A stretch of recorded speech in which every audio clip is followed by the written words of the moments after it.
আসলে আমরা দীর্ঘদিন থেকে আন্দোলন করে আসছি, দাবি জানাচ্ছি যে আমরা প্রাথমিক বিদ্যালয় সহকারী শিক্ষক 10ম গ্রেড প্রদান করতে হবে। এবং আরো দুটি দাবি রয়েছে আমাদের ইন সার্ভিস বিষয়গুলো, যেগুলো যে আমাদের 8ম পে স্কেল 2015 সালে পে স্কেল অনুযায়ী আমাদের যে উচ্চতর গ্রেডের একটা সমস্যা সমাধান করতে হবে 10 বছর এবং 16 বছরে একটা সমস্যার সমাধান এবং শতভাগ পদোন্নতি। আমার চাকরি 20 বছর, আমার পাশে দাঁড়িয়ে আছেন ওনার চাকরি 23 বছর, আর অনেকে আছে 25 বছর 26 বছর, কারো পদোন্নতি নাই। বাংলাদেশে এমন কোন চাকরি আছে পদোন্নতিবিহীন? বলুন। তাহলে আমরা পদোন্নতিবিহীন একটা চাকরি করি, এটা কার দায়? কার? এটা হলো আমি মনে করি আমার ডিপার্টমেন্ট বা রাষ্ট্রের। রাষ্ট্র এই বিষয়গুলো আমার দীর্ঘদিন আছে। আজকে রাস্তায় আমি দাঁড়িয়েছি কেন? আজকে শিক্ষা অফিসের সামনে কেন দাঁড়িয়েছি? এই দীর্ঘদিনের প্রবঞ্চনা, দীর্ঘদিনের বঞ্চনায় পুঞ্জীবিত ক্ষোভ থেকে তো আমরা দাঁড়িয়েছি।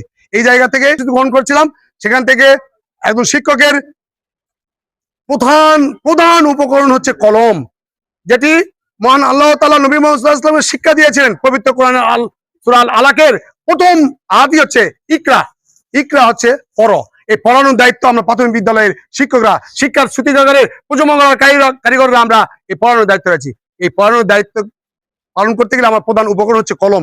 শাহবাগে অবস্থান নিয়েছিলাম, যাওয়ার পথে শাহবাগ থানার সামনে আমাদেরকে পথরোধ করে দেয় এবং আমাদেরকে অতর্কিতভাবে সাউন্ড গ্রেনেড, জল কামান এবং নির্দেশনা দিয়েছে আপনারা যদি ক্লাসে ফিরে হচ্ছে সকল বিভাগে মামলা সাময়িক বরখাস্ত। এটা আমাদের, এটা কি বলবো, এটা চাকরির একটা অংশ। এখন আমাদের দাবি বাস্তবায়নের জন্য যদি আমাদের সকল খেতে হয়, বিভাগে মামলা খেতে হয়, এটা আমি মনে করি আমাদের গর্বের বিষয়। কারণ আমাদের মর্যাদা আজকে শিক্ষকদের রাখা হয়েছে 8ম শ্রেণী পাস ড্রাইভারদের বেতন গ্রেডের নিচে। আমাদের 13তম গ্রেডের বেতন মাত্র 11,000 টাকা। যে 11,000 টাকা দিয়ে আমাদের কিভাবে উন্নত জীবন যাপন করতে পারি? অথচ বলা হয়, আসলে আমরা দীর্ঘদিন থেকে আন্দোলন করে আসছি, দাবি জানাচ্ছি যে আমরা প্রাথমিক বিদ্যালয় সহকারী শিক্ষক 10ম গ্রেড প্রদান করতে হবে।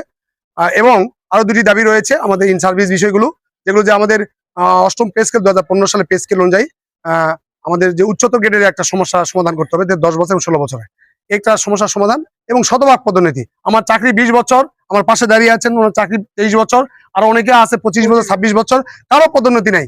বাংলাদেশে এমন কোন চাকরি আছে পদোন্নতিবিহীন? বলুন। তাহলে আমরা পদোন্নতিবিহীন একটা চাকরি করি, এটা কার দায়? কার? এটা হলো আমি মনে করি আমার ডিপার্টমেন্ট বা রাষ্ট্রের। রাষ্ট্র এই বিষয়গুলো আমার দীর্ঘদিন আছে। আজকে রাস্তায় আমি দাঁড়িয়েছি কেন? আজকে শিক্ষা অফিসের সামনে কেন দাঁড়িয়েছি? এই দীর্ঘদিনের প্রবঞ্চনা, দীর্ঘদিনের বঞ্চনায় পুঞ্জীবিত ক্ষোভ থেকে তো আমরা দাঁড়িয়েছি।